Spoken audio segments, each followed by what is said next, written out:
lot of people read my focus on athletic shooting last season like an attack on the competitive world. That's not true. I love 3-gun, IPSC, IDPA, and all the other shooting sports, even if I get my ass beat every time I get crazy enough to enter a competition. I'm not critical of the sports. For gun fanatics like you and me, they're awesome. But we need to look at competitive shooting in terms of its potential to influence the masses. I want kids hanging pro shooters on their bedroom walls the way they hang LeBron James and Derek Jeter. Gun owners ought to be screaming for a sport that gives us the national stage we deserve. A platform so cool it's like a Second Amendment insurance policy. Because we're all advocates, whether we like it or not. Everything we do or say or don't say is scrutinized, stripped of its context, and demonized by the misguided people out there who will ban our way of life in a heartbeat. For the next few episodes, I'm hitting the road to talk to a lot of gun industry people about how we're gonna come together to defend this right. My first stop is deep in the piney woods of East Texas with world champion shooter BJ Norris.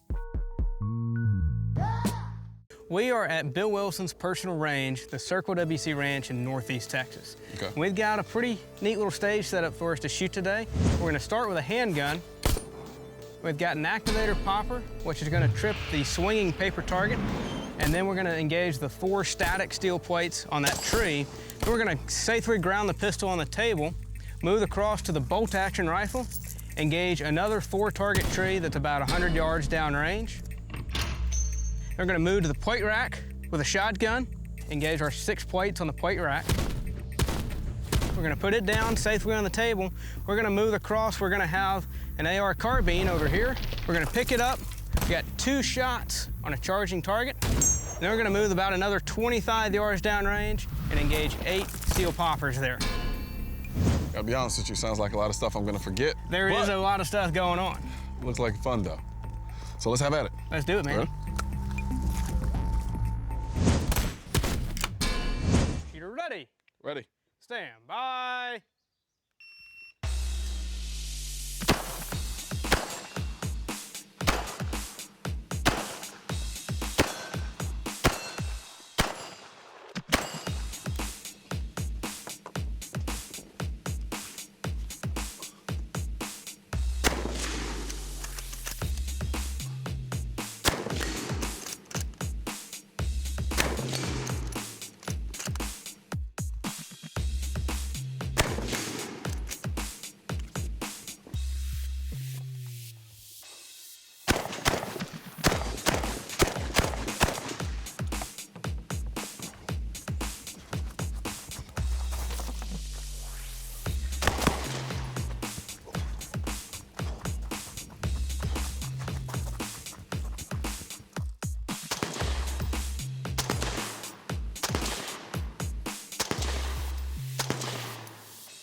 Talk to your elected representatives and try and get them out to shoot. Instead of just hounding them about, oh, I don't want you to vote for this bill. I think you should vote against this. I think, you know, this is bad, this is bad, this is bad.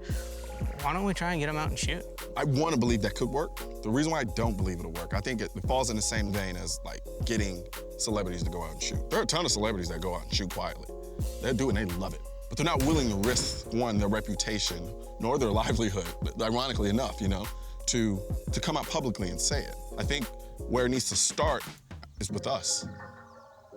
We've got to make ourselves unable to be ignored. The fact that you do this full time, how much of the political aspect plays a role in it? Like, do you at all feel threatened? You know, if we lose the right, even, you know, be able to shoot and compete, then, you know, I've got to find another living. And, you know, that's gonna, you know, not only affect, you know, me and my family, but many other families that work in the industry and, you know, depend on the job that comes through.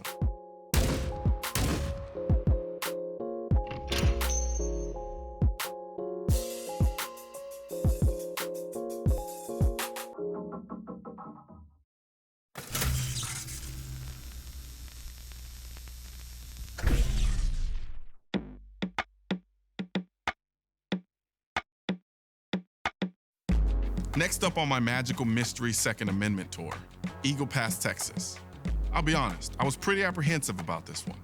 I've never been to the border before, and it wasn't exactly on my bucket list. Seeing the inner workings of one of America's oldest and best gun makers, though, that was. Anti-gunners, go ahead and fast forward, because you won't want to see so many hardworking Americans earning a living by creating thousands and thousands of big, scary guns. Welcome to the story no one wants to talk about. In an age where we mourn the loss of American labor, gun manufacturing gives hundreds of thousands of our neighbors, friends, and relatives a way to provide for their families. And look, rows and rows of guns, and no one shooting each other. It's a miracle, right?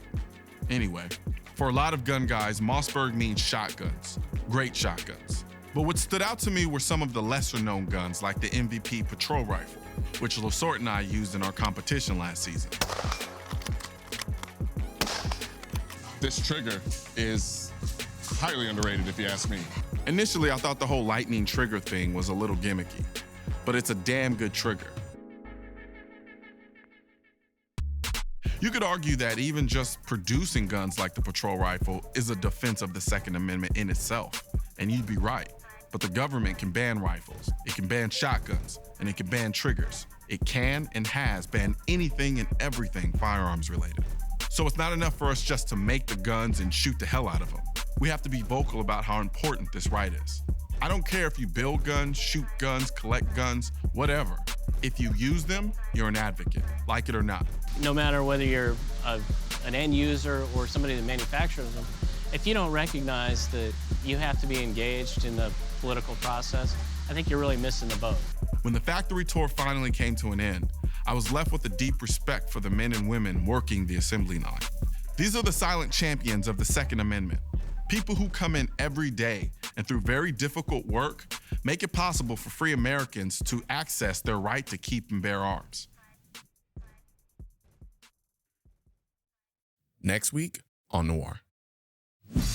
I take my great American gun trip to Minnesota, the home of federal premium ammunition, and some of the most fun I've had on the range in years.